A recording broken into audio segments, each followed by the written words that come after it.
Good evening. I'd like to start the January 26, 2022 meeting of the Affordable Housing Plan Advisory Committee. If we could, I'd like to start with a pledge of allegiance.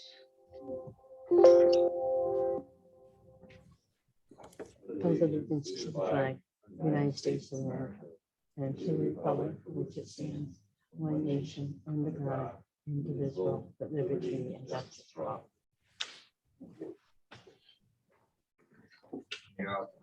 Do a roll call. Wanna do the call? Ms. Falco, I see her online. I'm here. Did you say Amy Balco? It's hard to hear a little bit today. yes. Thank you. I'm Mr. here. Coppola, Right here. Mr. Dombrowski, Present. Ms. Gamlin, Mr. Millard, Present. Ms. Schiffman, Present. Ms. Zisti, Present. Okay, thank you.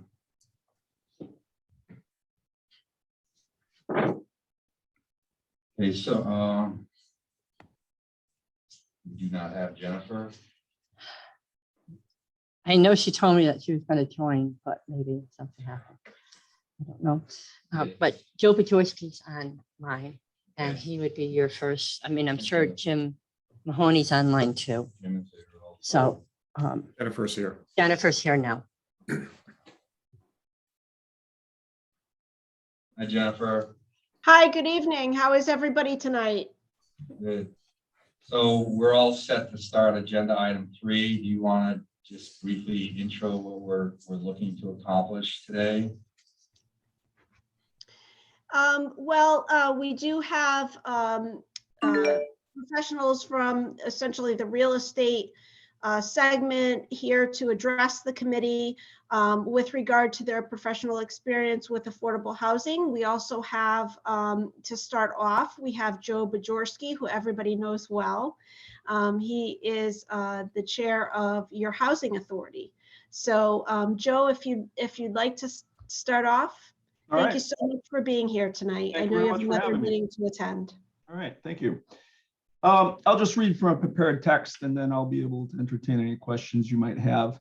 Members of the commission, thank you for having me here this evening to discuss your efforts at creating an affordable housing plan for the town of Berlin. I sit here in front of you as chairman of the Berlin Housing Authority. I am completing my 20th year in this position, and my testimony this evening is based on the experiences that I've had over those past 20 years in promoting the development of affordable housing opportunities within this community. In addition to my experience on the Berlin Housing Authority, I am completing my 21st year as a licensed real estate broker, dealing with residential and commercial property sales, leasing, and development. I have participated in numerous zoning planning processes, both at the local and state level. I've served on the Connecticut Association of Realtors Issue Advocacy Committee and worked on issues related to floodplain and wetland zoning. As a former town council member, I served on the Open Space Committee that drafted the current open space acquisition program, which allowed the town to acquire over 700 acres of land. The Berlin Housing Authority is a quasi-governmental organization established under the laws of the state of Connecticut and the Federal Code of the United States of America. We are independent of the town and pay over $30,000 in property taxes annually. We are regulated by HUD and the state of Connecticut Department of Housing. Currently, the Berlin Housing Authority manages 70 units of age-restricted and disabled affordable housing spread over 2 projects. Our operating revenue is derived from the rents we charge and the subsidies and grants we receive. Our Percival Heights project is a low to moderate income, non-subsidized state housing project of 30 units that targets individuals or couples with incomes falling between 30 to 50% of the area median income. The individuals here pay rent based on a minimum/maximum rent schedule. The rent is determined using a formula to calculate their ability to pay. Our Marjorie Moore project is a HUD Section 8 project consisting of 40 units. The project has a HUD Section 8 project voucher, which subsidizes the rents for each unit, allowing us to collect the market rent on each unit. The tenant pays what he or she can afford, and HUD subsidizes the difference up to the contracted market rental rate. Tenants in this complex also receive subsidies for utilities. This formula allows us to target seniors or disabled individuals whose income falls between 0 to 30% of the area median income. The average age for both of our complexes is around 73 years of age. The Berlin Housing Authority currently has a waiting list of over 50 individuals looking for housing in one of our 2 projects. The waiting list is currently closed and will remain so until we fall below 10 individuals. With that fact in mind, we are in the process of developing 50 units of additional affordable housing on the former Knights of Columbus property. Given the dearth of available financing for age-restricted housing, we are developing this project as a diversified income project, which will incorporate market rate units into the funding mix. We will be targeting incomes between 30 and 70% of the area median income using available rent subsidies and other programs as they become funded. The Housing Authority is not just focused on age-restricted affordable housing. While working on the Knights of Columbus project, we have also worked with and supported private sector developers with their efforts to increase the number of affordable housing options within the town. We have signed letters of support, testified on behalf of projects, coordinated and promoted changes in zoning regulations, and worked to refer potential tenants to various affordable housing opportunities within Berlin. As an example of this would be the development of 404 Berlin Turnpike. This mixed-use development of 200 rental apartments includes 40 units, which will be designated as affordable. The Berlin Housing Authority will qualify prospective tenants for these units, while the developer will be responsible for day-to-day management of the properties. The development would not be possible without the developer and the BHA working to change the zoning regulation that prevented mixed-use developments on the Berlin Turnpike. The BHA spoke in favor of the zoning changes and supported the project not only before planning and zoning, but also inland wetlands and economic development. It was important for us to do so as a residential-only development would not generate the revenues necessary to allow for successful financing, and a retail-only development would do nothing to address the lack of affordable housing options in the community. The bonus of the revised regulations was that it allowed large parcels of undeveloped or underdeveloped land on the Berlin Turnpike to become viable options for development, and as a result, led to the additional affordable housing opportunities without the need for government financing. The BHA also spoke in favor of the recent zoning change, which targeted motel properties on the Berlin Turnpike, allowing for residential development of these underutilized parcels with housing units on the scale of condominium projects. In terms of the plan you are working on, the committee should be aware of the challenges facing developers as they work to develop additional housing options in town. The first of these challenges is our zoning process. It took the Berlin Housing Authority almost 2 years and $300,000 to get the former Knights of Columbus site approved for the current development. We had to rewrite the zoning regulations addressing age-restricted housing. We then had to apply for the site plan approval process using the special permit process. Both of these efforts require significant use of consultant time, especially for numerous public hearings followed by numerous commission meetings that stretched out over months. The town needs to identify parcels of land which will support the development of housing with a density greater than the single-family residential zone. This could include rental units and condominium developments. These parcels should be in areas where the infrastructure is sufficient to handle increased development without the need for additional investment to increase infrastructure to accommodate said development. Once identified, zoning regulations and design standards can be adjusted to allow for the development of affordable housing on these sites without the need for meeting after meeting to get an acceptable design. The cost of land is another factor which leads to the lack of affordable housing. The town should seriously revisit the height restrictions encased in its zoning regulations. The increase of multi-level housing would reduce the need for larger tracts of land. The height restriction changes should be made in areas that allow for larger buildings, such as Kensington Village, the train station area, the Berlin Turnpike, or Webster Square. Additionally, I would propose that the town look at creative ways to allow for floodplain impacts between the Mattabassa River and Farmington Avenue. There's a stretch of land between those 2 points that basically the current floodplain regulations prohibit redevelopment of those parcels. If the town was able to form a flood commission or flood management commission and create some banking opportunities where, you could mitigate the impacts of development in that area by creating additional storage for floodwaters in other areas, I think that would be a win-win for the town and lead to some redevelopment along the Farmington Avenue corridor. There's also a need for additional senior housing. The town of Berlin and BHA are actively working on transportation-oriented development and workforce housing, but the lack of affordable senior housing leaves many seniors in their homes without any viable option to downsize. I've had numerous phone conversations with seniors recently where they've come to me and basically said, I cannot believe rental rates right now. This is more than I paid for my mortgage on the house. But at the same time, those seniors want to downsize. They want to get out of their homes. They have equity in their homes that they can't take advantage of. They have taxes and maintenance costs that are eating away at their asset base. And they're basically forced to sit in these homes and not maintain them to where they need to be maintained. And as a result, these homes are kept out of the market. First-time home buyers and new families cannot access these homes. And by the time they get around to getting on the market, usually after someone passes or goes into a nursing home, these homes require significant amounts of work to get them back up to a market condition. And again, developers usually pick them up and end up flipping them at much higher price. So having senior housing or increased senior housing opportunities, I think is important not only to the seniors, but also to first-time families and first-time homeowners as they move into this community. Unfortunately, there's a bias against the funding of age-restricted developments in state government, and federal funds for age-restricted housing have been underfunded if they've been funded at all. The plan needs a component that addresses lobbying of state government for additional resources for the development and construction of senior housing. My final suggestion for the plan would be to have the town revisit its tax incentives with respect to multifamily and affordable housing developments. If you look at the town of Newington, I know a lot of my fellow Berlinites always talk about how Newington is able to maintain a significant market presence on the turnpike. And if you look at, the areas around Target and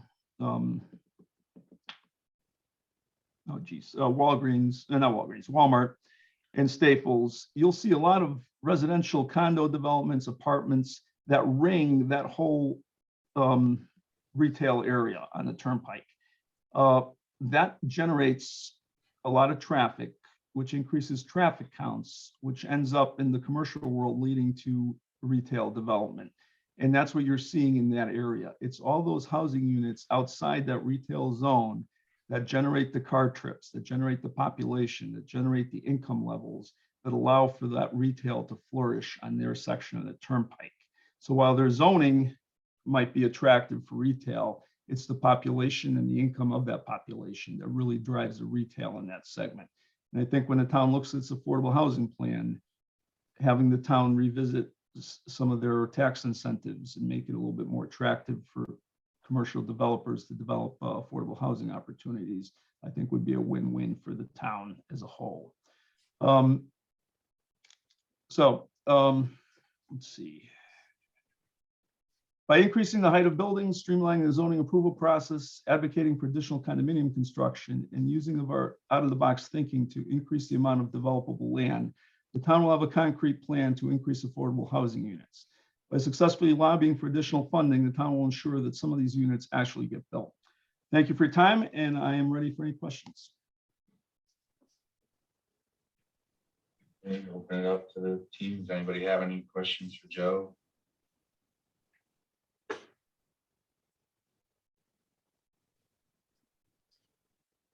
Joe, just on your comment about Newington, Yes. pretty familiar with where you're talking over by the Shiners, taking over the driving range there and everything up and through there.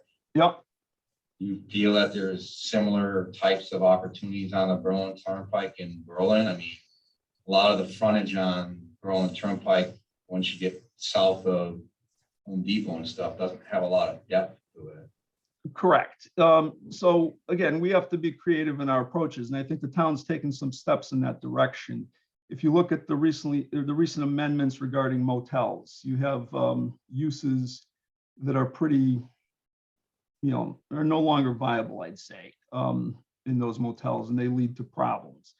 By changing the zoning regulations, targeting those motels, it allows developers to come in and build additional housing opportunities. Now, from what I've seen, these houses are going to be similar to townhouses that you'd find in condominium projects. You get, a greater density on those lots, but it will allow a developer to finance a project and get that project built. And it increases the market value of those motels and allows other developers to come in and, access those parcels and get, additional housing opportunities built. So you don't necessarily need deep lots. You need creative thinking, I think, to address what we have. Fortunately, Newington has a lot of land on either side of the turnpike, whereas we do not because of Lamentation Mountain. So, one of the things the Planning and Zoning Commission worked on a couple of years back was the allowance of mixed use development on certain lots. I believe there's 6 parcels that qualified for that. And, that the residential component, like 404 Berlin Turnpike, for example, that residential component allows the retail component to be built, and the two feed off each other, because you have 200 apartments that now will require gas, will require food, will require a restaurant. So that's all going to lead to spin-off development in that area and allow further opportunities for existing residents, say, that live off of Deming Road or live off Episcopal, to come down and utilize those services. And it's going to lead to additional car trips, which will again lead to a spin-off business. The 6 parcels, I know, some of them are being developed right now. So there's, that zone change has led to additional work in this area. But we get the 200 units built, that brings 40 additional units of affordable housing onto the market without any government, contribution outside of a tax incentive. So I think, the steps the town has taken to date have been pretty effective. Another question, Joe, just in your dealings with the various developers like Diadio and the workforce housing over on Deming Road, and your own trying to marshal in the senior housing for the KFC, you pointed out a number of impediments. One big one on this town side is the whole zoning. Let's say we could address some of that. What do you think is a realistic horizon from idea or creation to actually getting something delivered?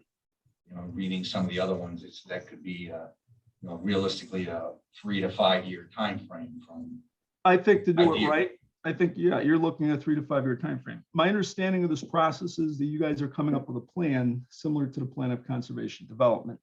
And I don't think it's looking for, and I may be wrong on this, but I don't think you're looking for implementation of 100% of the plan in the first year of its existence.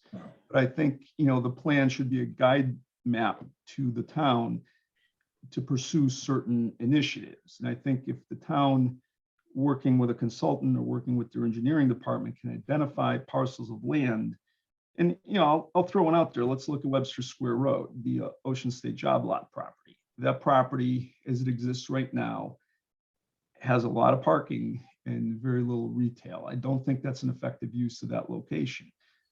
That could be an area that could be rezoned to allow for a higher density housing type project, maybe a mixed use type situation where you have a retail and a residential component. With some creative thinking, you could put in a public square type situation and, multi-story type buildings that will encompass the residential and the retail, and, redevelop that area to not only increase housing choices, but also to increase, retail opportunities and traffic in that area of the town. I have one last question, Joe. Sure. As part of our survey, there were questions in there, one in particular as to whether the town should be sort of in the business of providing affordable housing. Do you have an opinion on that? I mean, well, I don't think it's a thing that we probably would do very well, but it's one of the things that was talked about. So I don't think the town is in the position to do affordable housing well. The town's primary purpose should be setting up opportunities for the development of affordable housing. And I'll fall back on 404 again. The town put into place certain parameters that allowed for the successful development of 200 units. because of the zoning regulations, 40 of those were deemed to be affordable. So there's no town money going into that development. There's private developer money going into that development. And I think that's what the town should be focused on, is promoting affordable housing by looking at its zoning processes, looking at available land, and targeting certain parcels of land for increased affordable housing opportunities. And it doesn't necessarily have to target a specific portion of the area median income, but you could promote greater condominium development, let's say, on a more dense application than Stony Mill, for example. That would lead to greater opportunities for individuals to buy houses below the median housing price. And if you allow certain activities, then a component of that should be, a certain percentage of the units should be deemed affordable.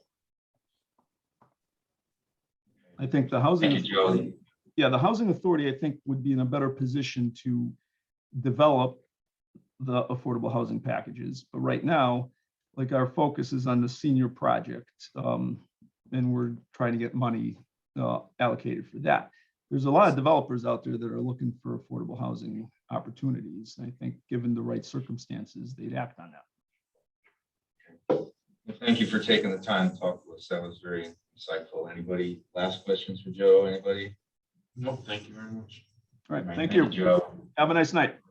Thank you. We're going to move on now to Ben Tripp of the Metro Realty Group. Thank you, Ben, for being here. Thanks for having me. So I'll just start with an overview of our firm and our historical experience in affordable housing. I'm the director of development with the Metro Realty Group. We've done, I think it's now 18 development, income restricted developments in Central Connecticut. We're in Canton, Farmington, Avon, Berlin, of course, South Windsor. I think that covers it. And we've developed right around 2,000 apartments. Not all of those are income restricted. They have some varying level of affordability within each development. Within Berlin, we've got Orchard Ridge, which is off of Webster. We've got Stonebridge, which is on Bacon Lane off of Deming Road. Those are both age restricted developments. And then we have Fieldstone and River's Edge, which are actually part of the same development. It's a staggered site, and both of those are off of Deming as well.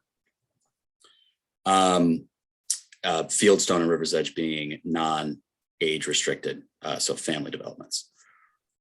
We are currently working on a development on Deming Road, 833 Deming Road, which will be an 88 unit mixed income. It's a bit of a departure from our previous developments, whereas our previous developments were 9% low income housing tax credit deals that require a much higher level of affordability within the development. Those are typically 80% to 100% of the units have some amount of income restriction associated with them.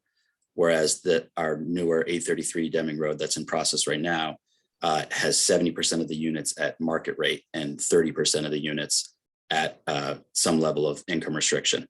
20% of the units are at 50% of AMI or less, and 10% are at 60% of AMI or less. So, I touched on it briefly. We're a for-profit developer. The biggest thing we focus on when evaluating a site for potential new development is financeability. And the biggest tool for financing affordable development is the low income housing tax credit that's administered by CHFA. And then there's typically a subsidy that's also provided to fill a gap, and that's provided typically by the Department of Housing. Our development size, the sweet spot's typically for new developments somewhere in the 60 to 90 apartment range. All of the affordable housing we've done in the past has been for rent. So we haven't done any single family homes or any condos on the affordable side. So the way the low income, there's a lot of different rabbit holes I could go down with respect to financing, the challenges with financing, the nuances of the different programs. I think at a high level, the 9% low income housing tax credit deals are, again, more, there's a larger contingent of the apartments that'll be affordable or income restricted. They typically have some at the 25% AMI level, some at 50%, some at 60%. They can go up to 80% of AMI. But that allocation is, it's dictated by the CHFA issues a QAP, which is basically a scoring system. It's a competitive program. Affordable housing developers, when they've got a site under control, typically they have it zoned with a municipality, they can approach CHFA and propose different characteristics of the development according to what CHFA's priorities are at the time. So as you heard from the previous speaker, that senior housing is currently not a priority, doesn't seem to be a priority of these housing agencies. So therefore, it's much more difficult to using this scoring system to receive an allocation of these tax credits, which are vital in being able to finance a deal. So that's why historically we did a lot of income restricted age restricted development. More recently, it's really difficult to finance. So more recently we've done, and we think that's a shame. We think the age restricted product is important. We particularly have seen recently just with what we've encountered over the last couple of years and the pandemic that we're all well aware of. All of our developments are individual entrances, no common hallways. We've found that our residents fared extremely well during the past couple of years. So we're working to lobby the relevant agencies to kind of take that into consideration when forming future priorities, because I do agree that the senior component has been a little bit neglected over the past maybe 5 years in terms of funding. When it comes to site, I think yes, cost of land is important, and that really is reflected by the density that's allowed. Land in general is just becoming more scarce, more expensive. The available sites all have issues with them, whether it's lack of infrastructure, topography. So the allowability of higher densities is critical when being able to make the numbers work. And then I think the tax incentive is a good point. Very infrequently will towns consider multifamily for tax incentive, because it's not considered this, tax revenue or this, boost to the local economy, the way that a new commercial building may be considered. But it is a huge line item on the expense side of a development. And I will say that those tax incentives can phase out over time. But our developments, Orchard Ridge and Stonebridge, are routinely on the town's top 10 list, the grand list, in terms of tax contribution to the town. So we find that even on the family side, a concern, or you can call it a concern, but something that the town weighs when considering new developments may be the number of school-age children in the development. We have found, just through data that we track very closely, that it's typically not as common as you may think that there are a large number of school-age children within the development, and typically these developments are still tax positive to the town. And if I could take you in another direction just for a little bit. Sure. Can you tell us sort of like, you've got 4 developments in Berlin. So what's attractive to a development like Metro Realty about Berlin? And then the opposite side of that, what are the difficulties that you've had in dealing with us? So improve upon that. Oh yeah, absolutely. More attractive for you. So Berlin we like Berlin similar for the same reasons we like Canton and Avon and Farmington. I think it's really kind of an internal motivation for our firm that we bring affordable housing outside of the urban areas where it's typically concentrated. We think that it just from a moral standpoint, honestly, it provides a better environment to be able to actually break that cycle of poverty, to allow people access to to education, to surround themselves with other like-minded people who are working toward bettering themselves and being integrated in the community. So that's the original thesis. Over time and lobbying the financing agencies, they've agreed with this idea. So a town like Berlin scores very highly because it's considered an area of high opportunity for those very reasons: low poverty, access to employment, infrastructure, public transportation. So the agencies are looking to towns like Berlin and putting a high priority on making sure that developments that have been greenlighted by towns, by municipalities in those areas receive additional consideration when competing against other projects that are looking for funding. I agree that so outside of the financing, the entitlement, the zoning and the entitlement is the biggest uncertainty with respect to being able to execute on a project.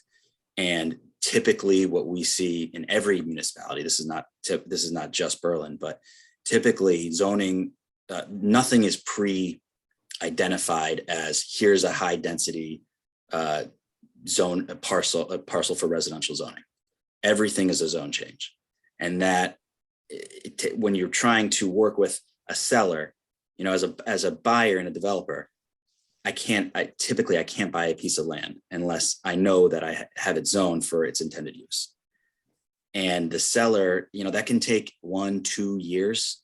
The seller has to be willing to allow me to control the land, put it under contract for a very extensive period of time, where they may feel like they're missing out on an opportunity to sell. And I still don't, I can go in informally with the town. Honestly, Berlin has been great to work with, and we've obviously had some success. But I think if you can remove some layer of that uncertainty by, at least in this plan that you're working on, identifying, if not specific parcels, but areas where you feel that these sorts of developments would be appropriate and the infrastructure exists, then that would allow a developer to have a much higher level of, it at least removes one layer of that uncertainty when approaching a new project.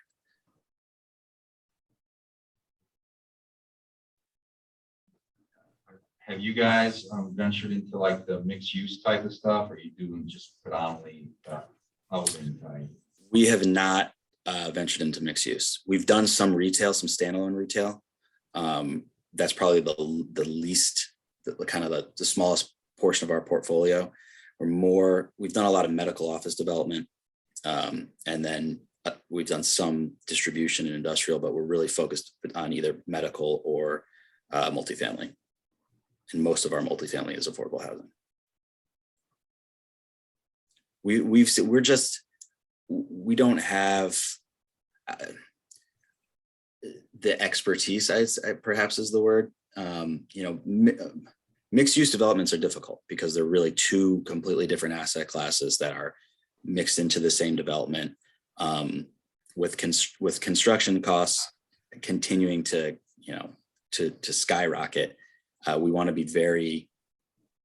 feel very confident that we'll have a successful development. And unless you have a retail tenant that's sort of in tow when you're approaching a new mixed use development,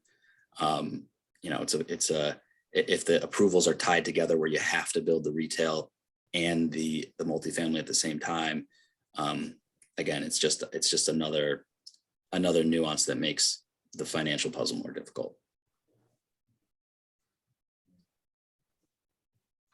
For outfits like yours, if you stay in the lane, do you feel that HUD and CHFA will still have a fair amount of funding going forward in the next decade or whatever? Yes, I do. So in this recent bill, the Build Back Better, which doesn't seem to be going forward, but there was a lot of consideration toward affordable housing within that federal bill. Notwithstanding, there still seems to be a lot of momentum on the federal level toward increasing funding for affordable housing. So that even though that it may take the form of a different bill, but there's multiple different pieces of legislature that specifically target increasing federal allocations to the states for the purpose of affordable housing. And then we just, so the development that I'm working on Deming Road right now, we just last night received a very important approval from CHFA, and in listening to them discuss the development, it was clear that the opportunity characteristics of the area in terms of low poverty, good education and access to employment was critical in their evaluation of the project. So I do think that there will we're still, again, the family versus age restricted. I don't know. They still seem very focused on non-age restricted developments, but in terms of Berlin as a location, I think the financing agencies look very highly upon it.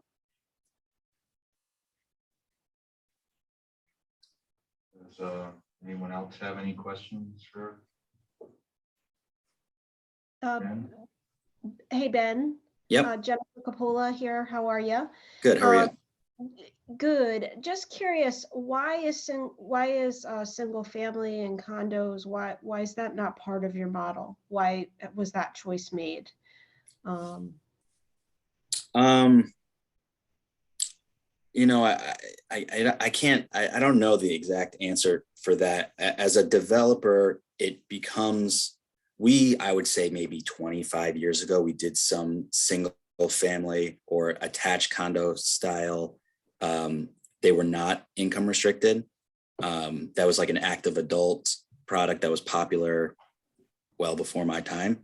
But then when we built sort of a model that worked, we determined the priorities of CHFA. We learned the low income housing tax credit program, and we just found something that was repeatable, and we looked for developments in various towns that fit the priorities, and we were able to do kind of one of these every year to 18 months. You know, we had kind of them lined up in different, in different phases of the development cycle, and we're kind of always doing the same thing. And we are, although we've built a decent sized portfolio, we are a small family office essentially. So we kind of have one or two developments going on all the time, but we haven't yet scaled to the point where we're looking at all these different types of executions that we aren't accustomed to.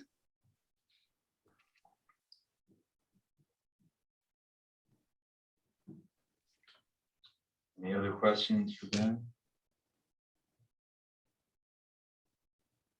Well, we really appreciate your time. That was insightful for me. I appreciate your taking the time to be with us today. So thank you. It's my pleasure. Thank you. We're gonna move on now to Cheryl Deneau from Merit Properties.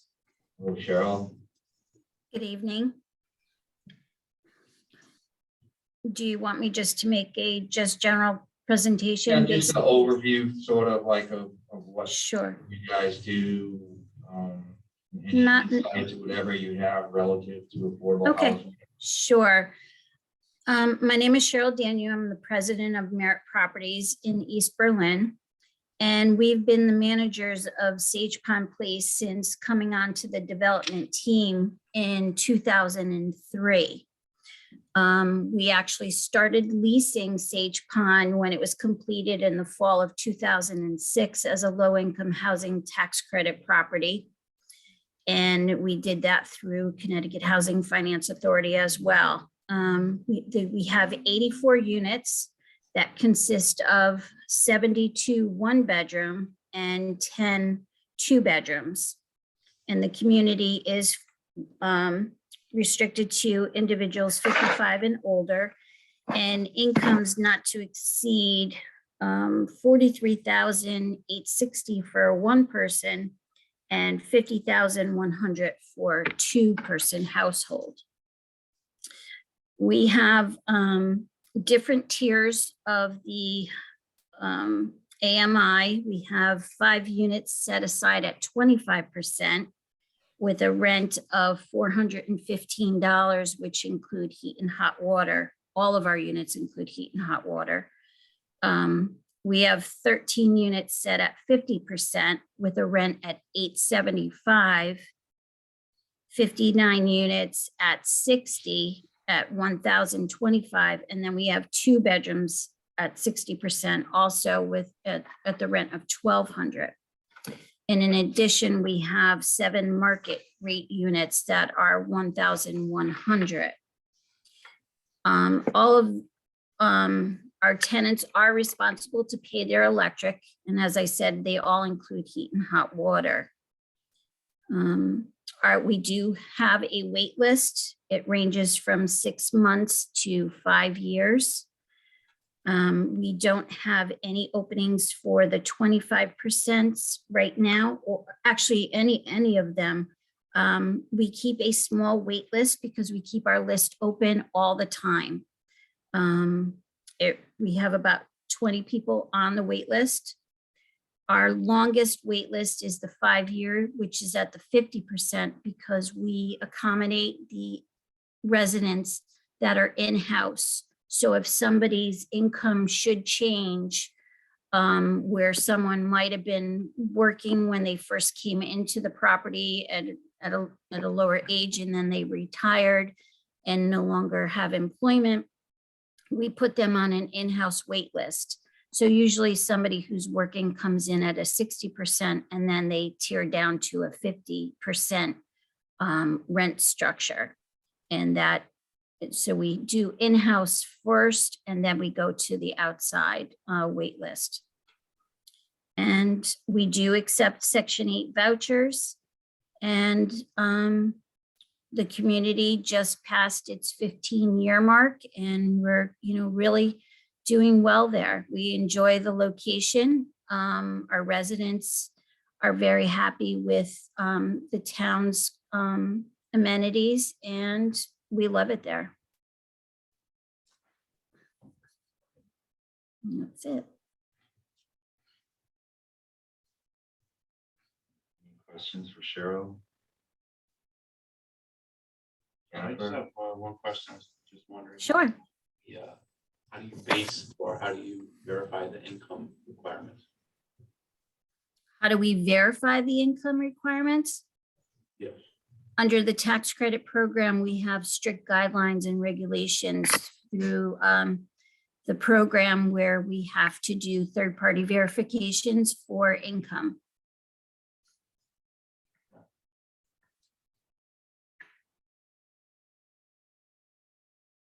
Any other questions? So one thing, Cheryl, just to, I guess to highlight the difference between some of the metro projects where there are individual units that have separate entrances and the Sage Pond Place project, which is a single building, and you kind of have a community there. So maybe you could just describe. Most people are probably aware of what your buildings look like, but just to kind of Sure. This style building tends to have more of a, want to say like a family atmosphere. And for individuals that are alone, we tend to see that even if they don't see anybody daily, maybe when they go down and get their mail or go to the community room, there's always someone for them to talk to, or in the office with office staff or maintenance staff. It's nice because they don't have to go outside for anything for their mail. Everything is within the building. The only thing they do is they do take out their trash, but that's like an activity for them to go and do. But we do have the community room and the library, and we find that sometimes for the aging elderly, it works out really well than having to go outside for their amenities.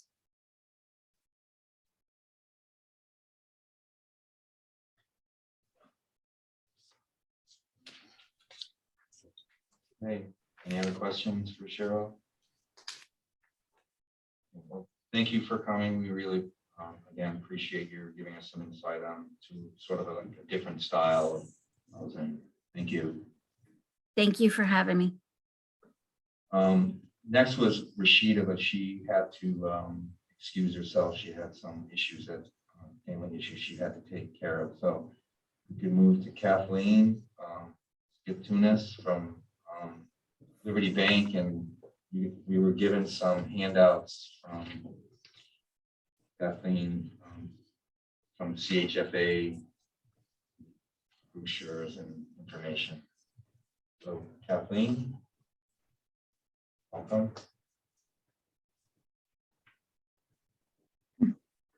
You're on mute, Kathleen.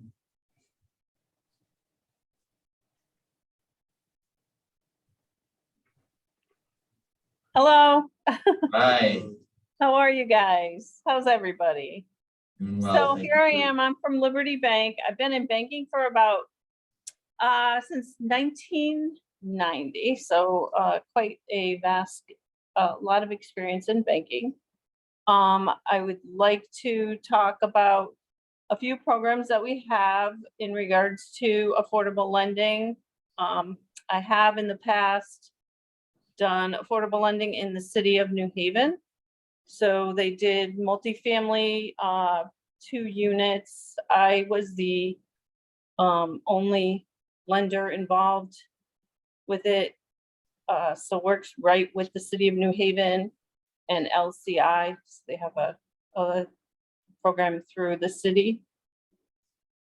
It was definitely what they did with that program was they looked at it with the your debt to income ratio and then minimum credit score based on the product that they were using. We did do some CHFA loans with that program. Right now, CHFA has a pretty great product out there with the down payment assistance. You can get a loan up to $18,000 in down payment assistance at an interest rate of 1% over a period of 30 years. The income level restriction for Berlin is 104,300 for 1 to 2 people. And for 3 people or more, it's 119,945. So it's a quite, verse program. With Liberty, our minimum credit score is a 620. There is also another program that we have called Housing Development Fund. It's another program that is available to buyers as well.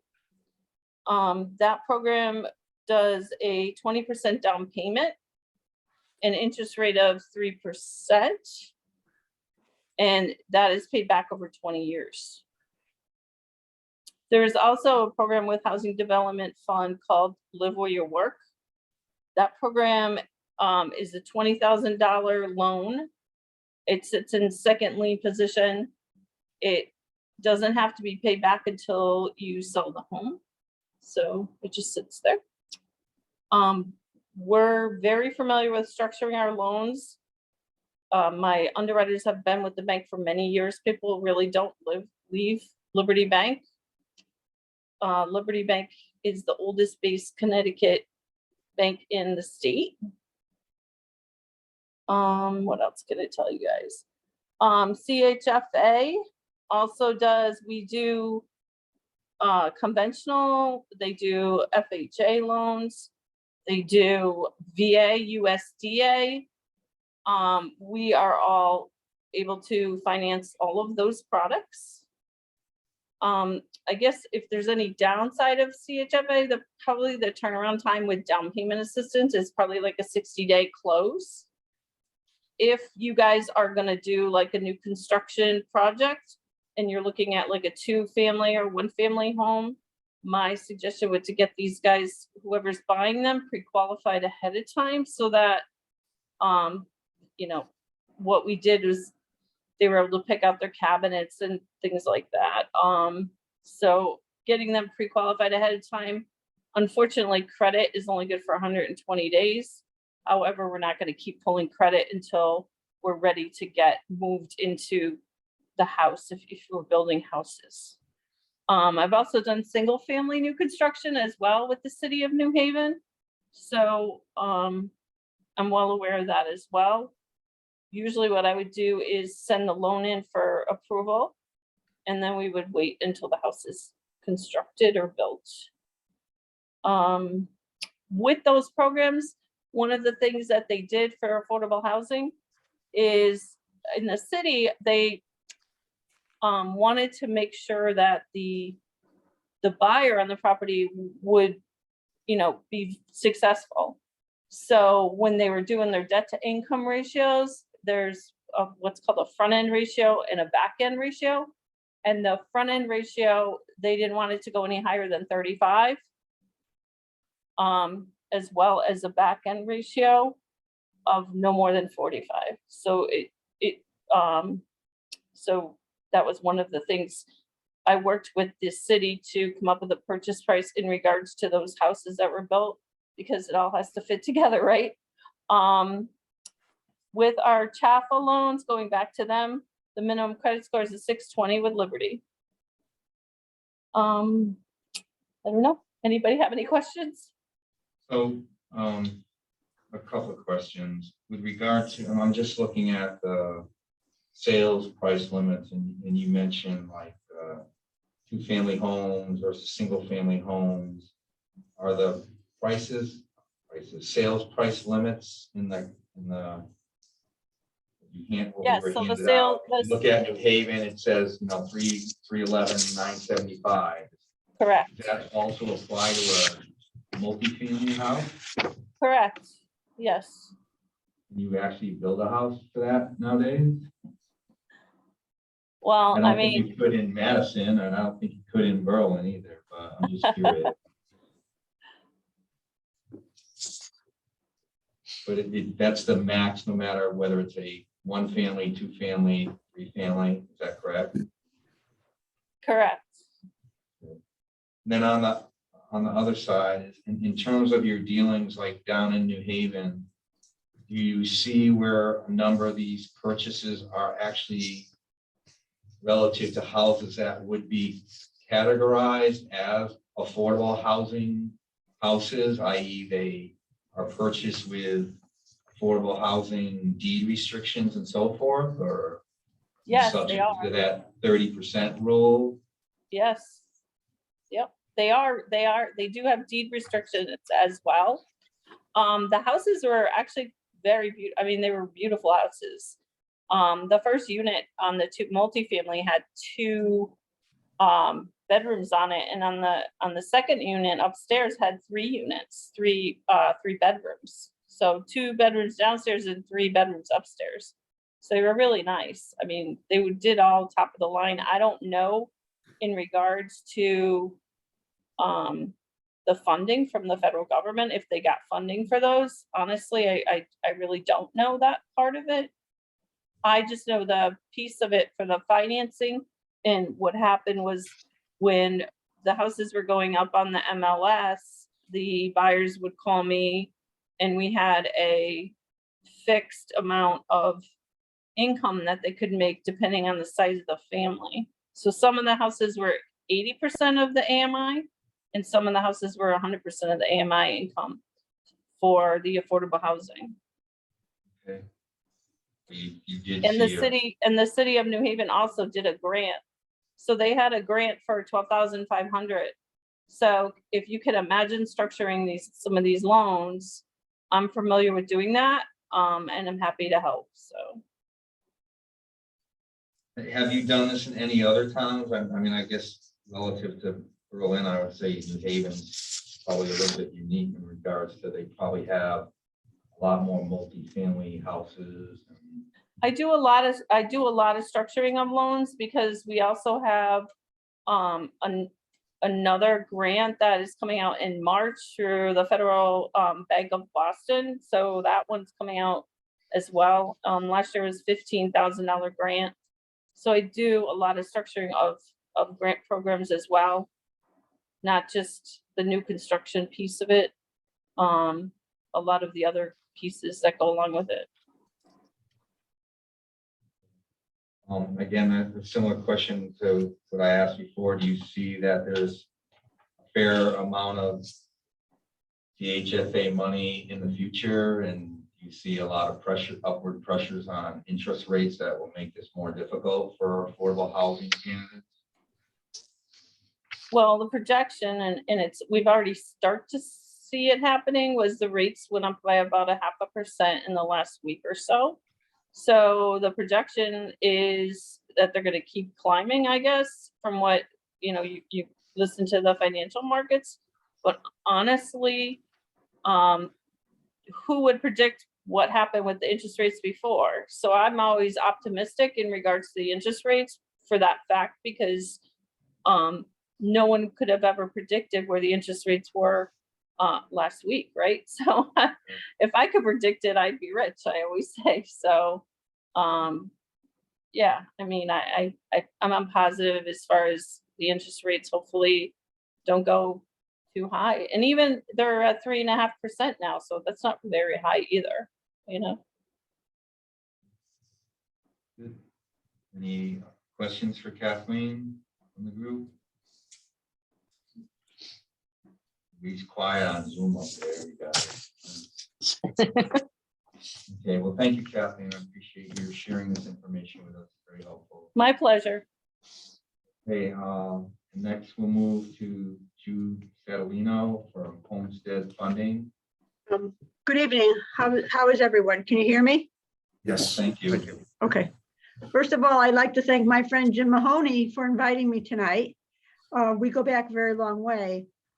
I've been a mortgage originator since 1985, primarily dealing with first-time home buyers. CHFA is a program that we encourage people to buy in towns where they can afford the mortgage. People want to move into Berlin. The problem right now is there's not enough inventory. There are really no houses for sale. And it's difficult for people to go in to buy when you have multiple offers on houses, and houses going for 30 to 50,000 over asking. This is a really crazy market. It's unfortunate that the realtor can't be here to really address what's happening in real estate right now. Joe Bajorski really hit it on the head where he talked about senior citizens wanting to move and not being able to move, because if they don't move, then we can't get first-time home buyers in who would end up in houses that they could afford. With CHFA, the sales price limit for a first-time home buyer is $367,000 for a first-time home buyer. In 1996, just a historical perspective, CHFA's sales price limit was $137,000. Now, in 2022, we're up to $367,000. But incomes have gone on a CHFA in 1996. You couldn't earn more than $59,000.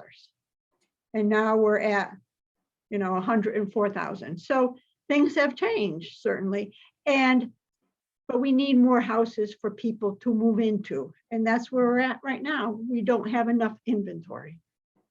And if you had seniors being able to move out of their houses, small ranches, because Berlin certainly has a lot of it, they would end up, I would think, being that affordable level that we're looking to do. Everybody wants affordable housing, and this is an ongoing issue for years and years and years. So if you have any questions, I don't have anything else to say. Kathleen really, talked about CHFA well. So any questions, I'd be more than happy to answer. So Jude, in your dealings, so we talk affordable housing it's a little bit of a misnomer from the perspective in the just general conversation, and because we're actually speaking about it from the very specific state definition of affordable housing, which talks about that if you make less than 80% of the median income for the area, you can't spend more than 30% of that income on housing. So that sets the market rates for like apartments and things like that. In your dealings, and I guess it can be on single family housing too. Right. My question that I expressed before, my comment that I expressed before is like, I'm not quite sure how you build a single family house these days new and get people to qualify for it. Have you seen in your dealings, single family housing that people were buying that actually fell under the affordable housing umbrella, i.e. that, again, I asked Kathleen the same question. It's like, it actually has deed restrictions on it. It needs a 30-year deed restriction that said, it will be an affordable housing designated house, I guess, so to speak. That's a roundabout question, but. Yeah, You know, maybe just a clarification, if I may, in terms of when we talk about this state statute 830G, the CHFA mortgages do count. So it can, if it's a rental unit, we talk about the 80% of median income and deed restriction of 40 years. But if it's a single family house and it's financed by CHFA, that does count toward our affordable inventory. Oh, okay, I didn't realize that. Okay, so it is important. All right. Does anybody have questions for you? Just a question for Jen, because I'm not sure I understood that, what you just said. So does that mean essentially somebody can come through CHFA, buy an existing house or build a house, and it doesn't have to be deed restricted as long as they meet the requirements of CHFA, and that counts towards affordable housing? Is that what you said? That's correct. That's in terms of this 830G statute where we have the 10% goal. It does count. Think of it also, there's pluses and minuses also. It's good that obviously it's great that, these are, affordable units by their definition in town and people are in them and they count. But, if the unit gets sold next year to somebody who doesn't get a CHFA mortgage, well, that number moves from year to year, could move up, could move down. And, like we're saying with this competition, and, maybe Jude can comment on the competition, how, the difficulty of these first time buyers in competing with people who have, more cash or making cash offers also, and the timing of that. I mean, that's another issue of people actually having the opportunity to buy these houses, even though they are well within the affordable, there's a lot of sales in Berlin that would fall within that range if people could get the opportunity to buy those houses. Right. And in this market, it's been really difficult to do the CHFA loans. This is Kathy. And I agree with Jude on that. Most of the sales have been conventional, right? Right. Because it's so competitive right now, but it is January. And my hope is that when May, the spring market comes out, we start to see it turn around, because January historically over time has been slow anyways. So I know everyone, the realtors and everybody are saying there's no inventory, which is true. It is low, but my hope is that, it comes out, we have more on the market, in the spring, like we always do. So I think as far as is if you guys were to build houses, then those houses would have to be, specific to, or condos. I mean, you could do condos as well. And the same, CHFA does condos as well. And then it would be limited to income. So then it would be affordable for these people that are coming in. And then now you have the affordable lending, and you have a lender like myself and Jude that will look at what the income limits are with these buyers and when they come on the MLS. I can comment a little bit if anybody's interested, just for people who don't live in real estate or lending, some of the challenges with inventory. So just to break it down, there's about 20 offers for every home that's for sale. You have some cash offers, you have some conventional loan offers, you have some federal loan offers like FHA, CHFA, sometimes depending on the town. We won't use it for this one because USDA doesn't work in Berlin, but obviously cash is still king and all these offers are over asking price. So we're in a market where we're down 50% in inventory. We have more than the normal number of buyers because interest rates are so low. So when you take programs, loan programs that could place requirements on sellers like FHA and CHFA, typically they do get kind of cast aside. So a convention, the bank can always put restrictions on what they want to lend on. They can always say, even with a conventional loan, no, we're not lending on that, although it typically doesn't happen with conventional loans. With both FHA and CHFA loans, there's a list of requirements that the property must, a list of criteria that the property must fulfill in order to have that type of loan purchase that property. So I don't know if that's helpful to anybody, but that may give you some insight into why these loans in this market, it is extremely tough. And so the loans that you're talking about with the CHFA, CHFA also does a conventional mortgage, and there's no limit on that. There's no limit in regards to the condition of the property. They're not going to ask for home inspection, things like that. CHFA doesn't ask for that information. I just wanted to add that so maybe people who don't live in real estate and lending may understand some of the stuff we're talking about with the challenges of getting some of these types of financing accepted in this market. I know from personal experience, we just helped a friend sell a house up the Cape just in November. And again, we put the house on the market for a week and a half. This was kind of after the real gold rush had already passed a little bit by October or whatever. We put that house on the market for a week and a half, took offers up until Sunday. And then we made a decision on Sunday. As you guys said, every single offer was over asking price. And we didn't even entertain conventional style, the 20% down, needed mortgage approval or whatever. We dealt with the offers that had waived all the contingencies. No home inspections, no worried about appraisals coming in. They would buy the house no matter what the appraisal came in. And unless the roof was falling down, they'd buy the house too. So it was really insane up there. So I guess it's like that here too, to some degree. Right. Any other comments or questions for Jude or Kathleen? You guys are still here. I have one question, sorry. I think it's still a Jim question. It's to follow up on the question I asked before, just to clarify that if somebody buys a house with the CHFA, how is that captured? How do we know? Do we know what that number is and how is it captured?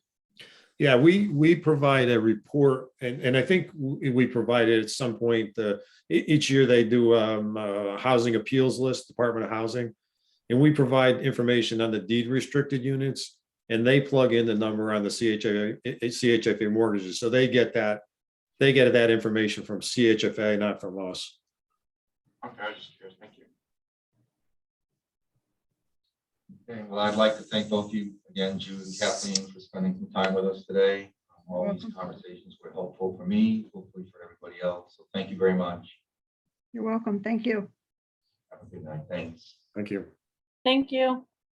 Okay, the next agenda item is public comment, but I don't think we have anybody from the public with us tonight. So I'll just pass on that. We handed out minutes before. Take a minute to go through the minutes from the last meeting.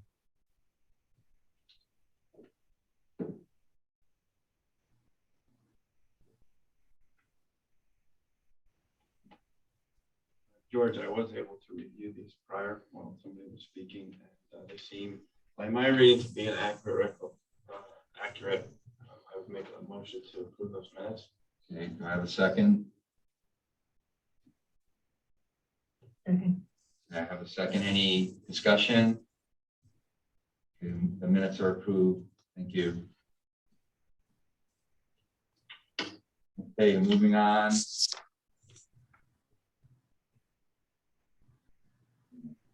The paper all mixed up here, sorry. It's on the back. Right.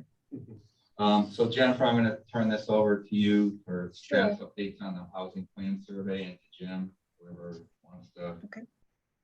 So that. just one thing I just noticed too, Joe Pajorski, before he exited the meeting, he did add a chat comment. He indicated, he said, I have to run. One thing you might consider for the plan is some type of overlay zone similar to the Berlin Turnpike overlay.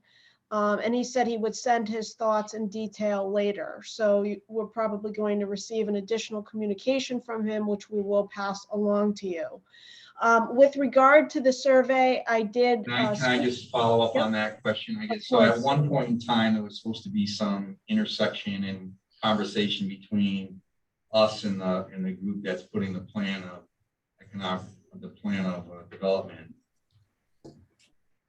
going forward, i.e. predominantly the planning and zoning.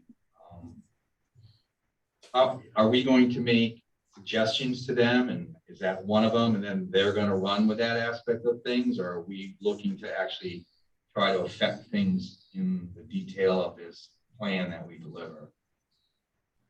So Jim, I think you're probably the best person to speak to that. I'm not sure. Jim has been going to the POCD committee meetings because those are happening at this time as well for the POCD that will pass next year. So be your 2023 POCD. I think that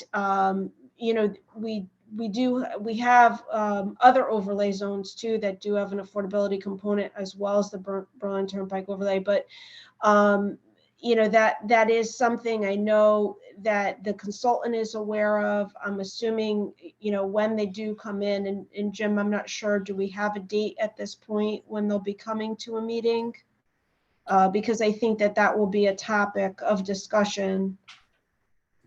Yeah, I mean, I can tell you that they're going to make they meet basically monthly with the subcommittee of the Planning and Zoning Commission for the POCD, and they're scheduled to meet with them on February 24th at 6. That's a Thursday.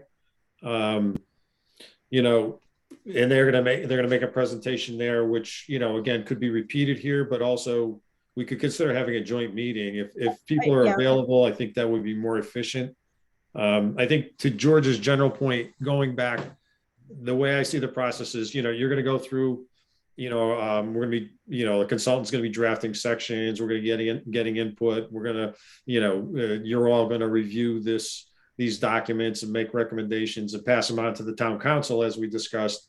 And then the town council will be adopting the affordable housing plan, but also at the same time, those recommendations would be passed on to the Planning and Zoning Commission and its committee for the POCD. The plan of conservation and development is scheduled to be updated by the summer of 2023. So that's a little longer process, but they'll certainly be, I'm sure, taking into consideration the input from this group as whatever filtered through the town council as well. Thank you. So item 6, status update on the housing plan surveys. Is there a cutoff date for this? Yes, it is the 31st currently. I did speak to FHI. I spoke to Francisco this afternoon. You have 708 responses to your survey, which he thought was very good. we will be doing some things, just revisiting, sending out additional email communications to try to drive that number through the weekend, because people are going to be home as well, it sounds like, due to bad weather. Hopefully everybody will have power and they'll be able to complete the survey. So with regard to the committee members, I would just ask that you reach out to people that you know, if you belong to community organizations. Please try to hit those acquaintances that you have with a friendly email. This is something that's going on. I will resend to you the flyer for that purpose, so that, and maybe even a suggested draft email that you could send out to your email contacts that are residents of the town or folks who you think might be interested in moving to Berlin. Because I think we could hit 1,000. So, I'll be revisiting that tomorrow, and again, sending out communication, just reminding people the survey is still open, and to, please respond if you haven't. So, hopefully, we'll get that number up some, but he was very pleased overall with the response. If you can give me that flyer soon, I could actually put this up on Facebook. There's a couple of groups out there like Berlin Buzz, Berlin Talks. Ask them to weigh in. They're pretty popular groups Who have opinions. who have opinions. Strong Jen? opinions. I'd like to have a question for Jen. Jen, I have the list of those for the churches. Do you want me to, I wanted to know, did you have a meeting that was coming up that was specific to that kind of group? So that was just, if we could, I guess, just move right down on the agenda to the next item, if that's okay, Mr. Chair, is that? Yes, please. Okay. So just in terms of the community outreach sessions that remain, we did, I know, talk about using February 2nd for the next session, and just want to ask you, what is your preference with regard to that? I know, I have started to reach out to some of the churches, and I was going to work on that some more tomorrow. If we want to use February 2nd for the religious organizations and community organizations, as well as try to fit in some employers. What are folks' thoughts on that? I think you moved very well through, the multiple invitees that you had tonight. If we could potentially get a representative from a couple of your religious organizations, a couple community organizations, and maybe a couple of employers, because as you head into February, you've already, or you're going to start to receive portions of the plan. I think that you're going to want to be focusing on that. So thoughts on that?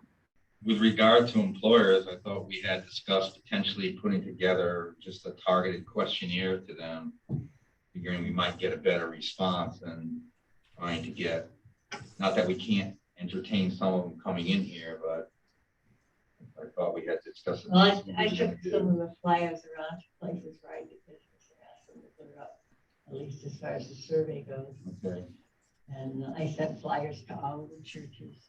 awesome. And called personally and asked.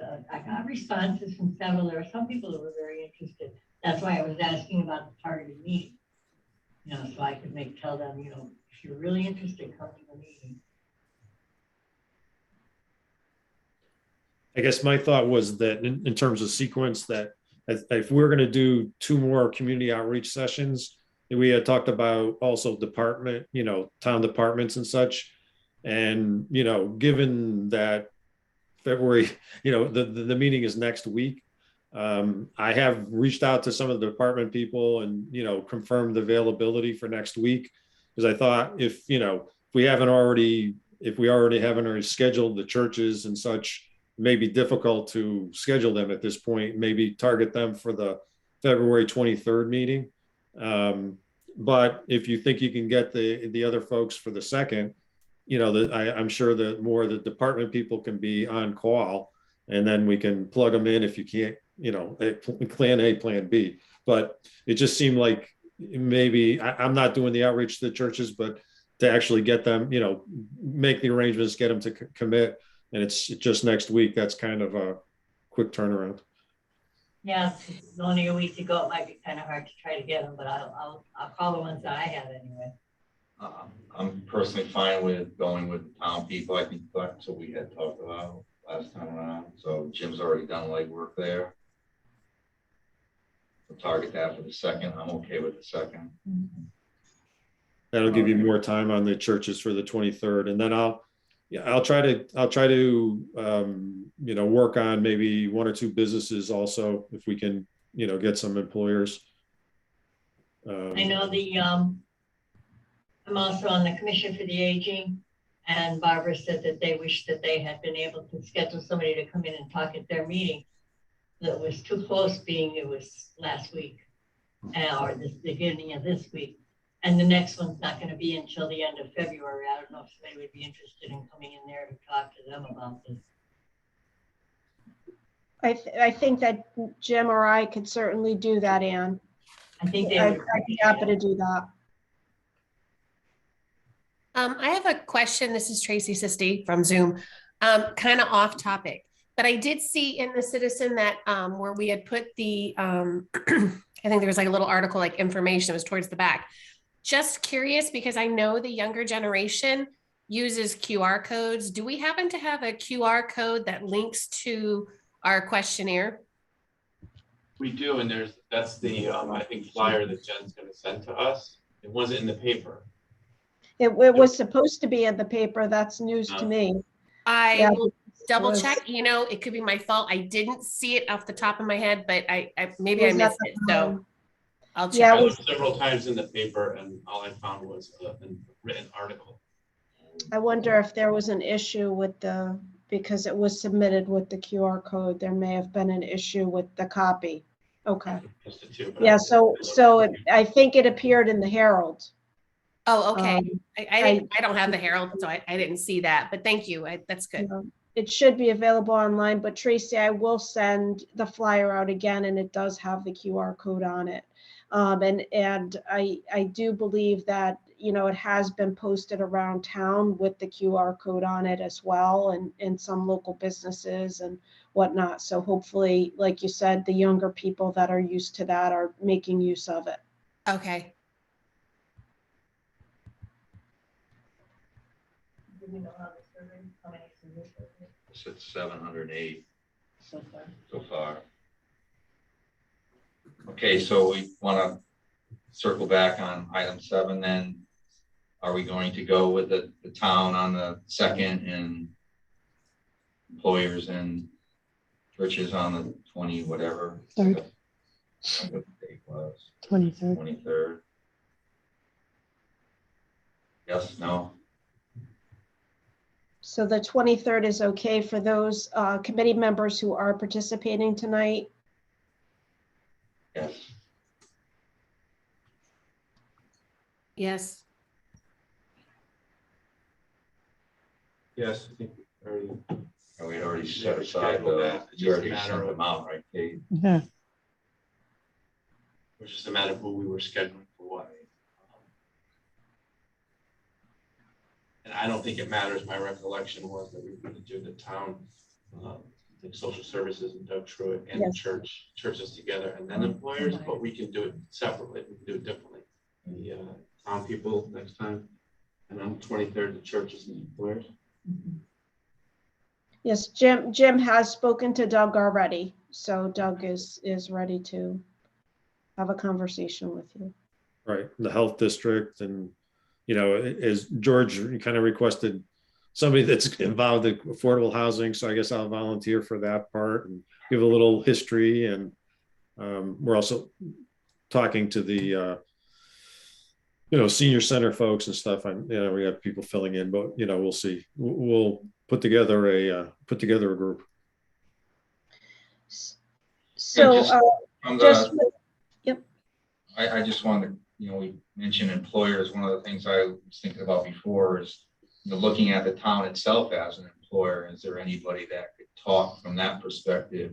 There's a lot of town workers, there's a lot of teachers, a lot of administrators. I mean, we're a pretty good sized employer ourselves in town. I wonder what the struggles there are, but I don't know if there's anybody in the town. Would an HR director have some insight into all that? Or it's just, don't we currently have a shared HR director Yes. between the town and? Yeah, well, as of right now, Denise is shared with the Board of Ed and the town. And actually, as of, I don't know, like a month or so, the Board of Ed will be taking her full-time and the town will hire her full-time, but you can reach out to her. I wonder, Jim, if she has some insight, a lot of teachers, I don't know if they want to live in town. I know two of my daughters are teachers. They don't want to live in the town they teach in, but I don't know if that's the general sentiment for teachers, but. I can call these. With regard to the senior center, Maureen and I are scheduled to go to the senior center to give a presentation on February the 10th. Okay. You have a time on that? I believe the time is 1 o'clock. I mean, if I'm around, I'll try to swing by also. That's good, because And I am doing a flyer for that, You know, so put that'll it in get the bulletin. posted as well this week. yeah, you might get a good turnout because Tina will put it in the bulletin. I'm sure they'll be interested. And it is going to be hybrid as well. So folks are going to be able to call in or video in as well. Awesome. All right, any other discussion on this item? Go ahead.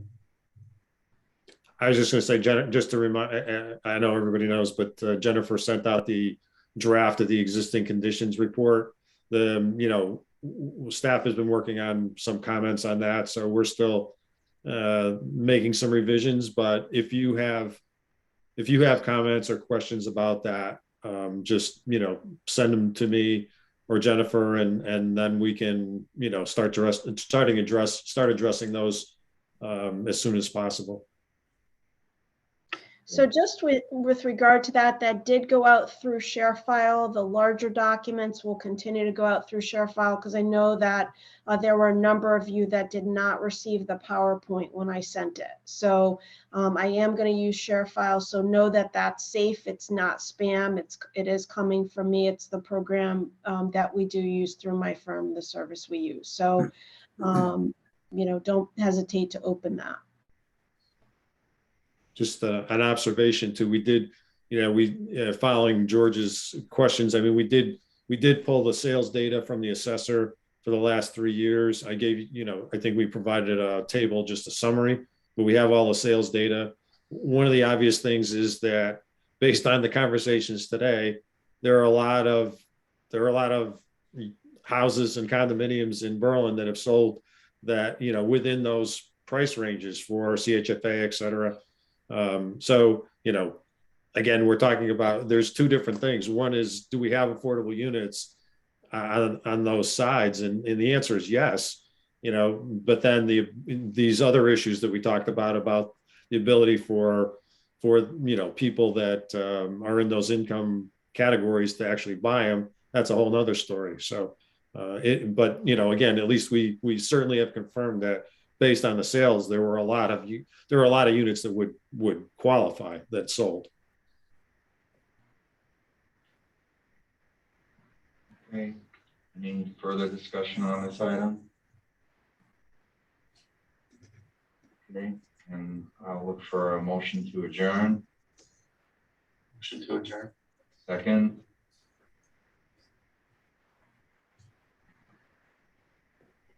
I second. All right. Any discussion? Okay, well, thank you, everybody.